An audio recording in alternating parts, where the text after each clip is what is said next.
The woman at the front desk did not look up when Garrett Carter walked through the door. That was the first thing he noticed.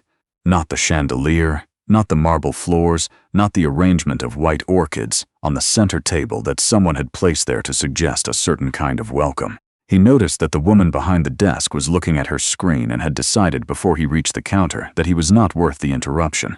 He set his bag down. A single duffel, olive green, the kind that creased at the handles from years of use. He was wearing a flannel shirt, dark gray, untucked. Work boots, the kind with rubber soles that don't make noise on marble. She looked up then. Her name tag said Lindsay Pruitt.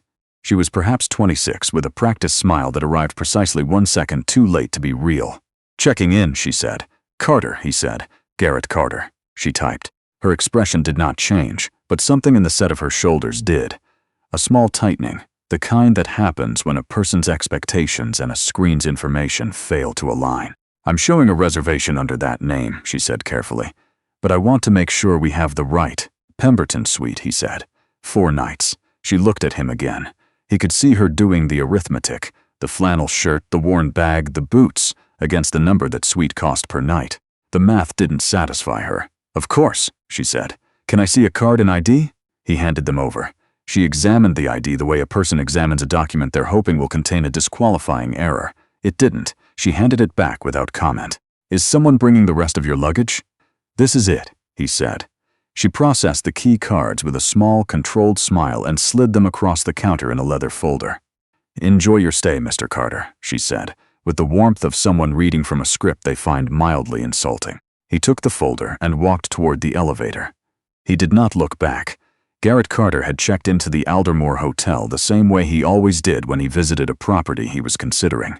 Without announcement, without staff preparation, without the theater of a formal walkthrough. His acquisitions team called it unnecessary. His attorney, a careful man named Douglas Fenn, called it impractical. Garrett called it the only way to know what he was actually buying. He had done it with the Sutton in Charleston, the Waverly in Denver. The Aldermore was the 4th in 2 years. He was 51 years old. He had started with one mid-range property outside Nashville that he'd bought with a business partner and a construction loan when he was 34.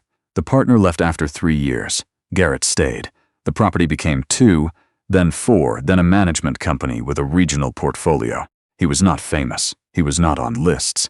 He did not go to the conferences where people handed each other heavy business cards and talked about brand identity. He moved quietly, and he bought carefully, and he had, over the course of 17 years, built something that people in the industry noticed without quite being able to locate. The Aldermore was listed at $38 million. It was a century-old property in downtown Savannah, 12 stories, 94 rooms, a rooftop bar, and a restaurant on the ground floor that a food critic from Atlanta had described 2 years ago as the best reason to slow down. The building had good bones. The current ownership group had run it to a point of elegant exhaustion. Garrett wanted it. He had not decided to buy it yet. That decision would be made based on 4 days of watching how it ran when no one was performing for him. He put the key card against the door of the Pemberton suite and stepped inside. The suite was good. He stood in the center of the main room and looked at it for a moment without moving. High ceilings, crown molding, a bay window that looked out over the square below.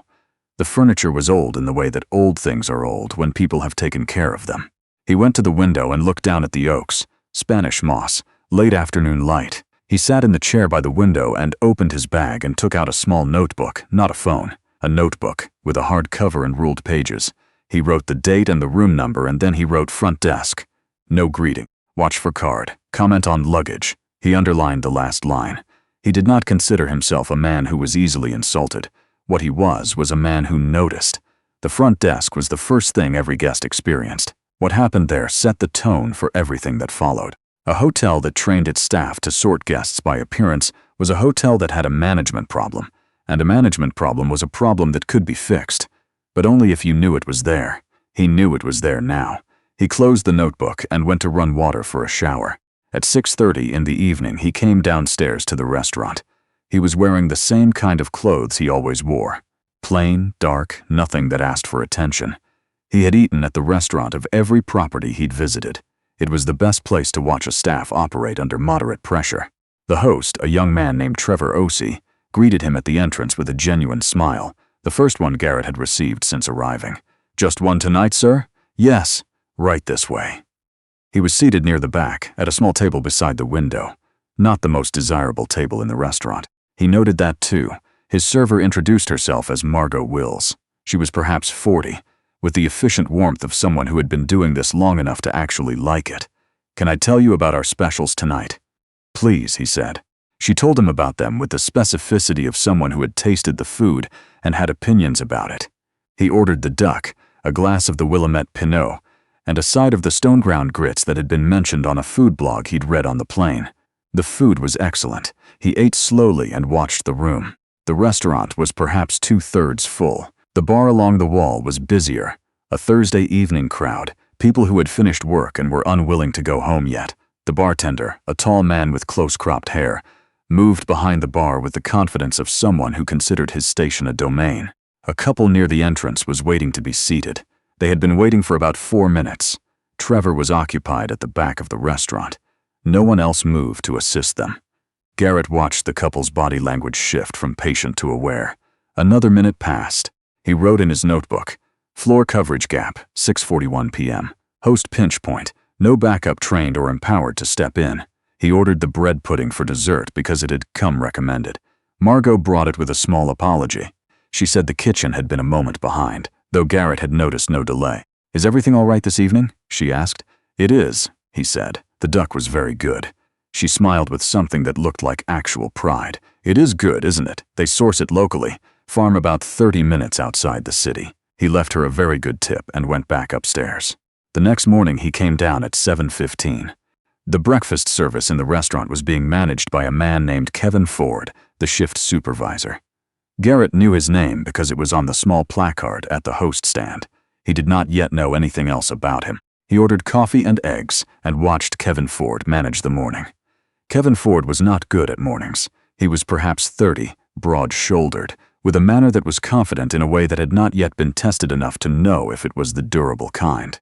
He moved through the dining room with authority, but the authority was for show, the kind that circled the same 2 tables twice while a table in the corner went unnoticed for 12 minutes. At 7:45, a family of 4 sat down at the window table. They waited. Kevin walked past them once, spoke briefly to a busser, walked past them again. Garrett watched. The family's youngest child, a girl perhaps 4 years old, began to grow restless in the way that small children do when adults are making them wait without cause. The mother caught Garrett's eye across the room, not intentionally, just the way eyes move when searching for something, and he looked away. At 7:50, Margot Wills came on shift, came through the side door, assessed the room in approximately 4 seconds, and walked directly to the family's table. She took their order within 2 minutes. The child received a small cup of orange juice that Margot had brought without being asked. Garrett wrote, "Wills. Situational awareness. Asset." He wrote Ford. Status performance versus operational awareness. He finished his coffee and took a walk around the building. On the second afternoon, the concierge desk was staffed by a man named Philip Greer. He was silver-haired, careful, the kind of person who gave directions the way a surgeon describes procedure, precise, without ornament. Garrett asked him about a walking tour of the historic district. Philip Greer recommended one without hedging, gave him a map, marked 3 specific points of interest with a pen, and told him which entrance of the Owens Thomas house was currently accessible due to a wing renovation.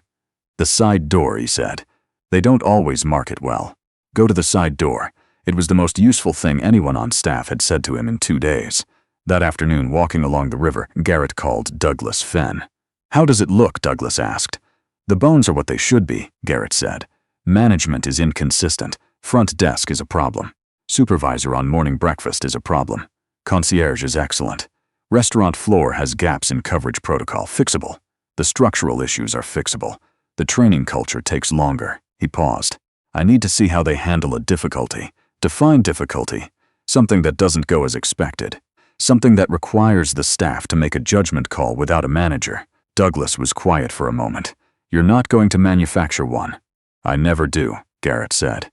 "I wait." He did not have to wait long. On the 3rd evening, Garrett came down to the bar at 9 o'clock. The rooftop bar was closed for a private event, so the lobby bar was running fuller than usual. He found a seat at the far end of the counter. The bartender, the tall man he'd observed on the first night, introduced himself as Wade Carver and poured without being asked for a specification of the scotch Garrett had ordered interpreting the order generously and correctly. At 9:20, a man came in through the lobby entrance and walked to the bar. He was wearing a suit jacket over a t-shirt, the jacket slightly wrinkled, the t-shirt plain white. He sat down 2 seats from Garrett and waited. Wade Carver was occupied at the service station at the other end. The man waited with the stillness of someone accustomed to waiting. After a moment, Lindsay Pruitt, the front desk clerk from check-in, appeared at the bar entrance. She was off the clock. She had changed out of her uniform and was wearing a dark blouse. She saw the man in the suit jacket and said something to the barback, a young man named Cody, who was clearing glasses nearby. Garrett could not hear what she said. What happened next was small and easy to miss if you were not watching the right way. Cody glanced over at the man in the jacket. Then he walked over and spoke to him. The man responded. Cody walked away without taking an order. The man waited. Wade came back to his end of the bar and served 3 other people who had arrived after the man in the jacket. 5 minutes passed. Garrett set down his glass. He did not raise his voice. He simply said to Wade in a conversational tone, "I think that gentleman has been waiting." Wade looked over. There was a flicker of something on his face. Not malice, more like a recalibration. The look of someone realizing they've been operating on a bad signal. "Of course," Wade said, and moved to the other end. Garrett watched the man in the jacket get his drink. He watched Cody not meet anyone's eyes for the next several minutes.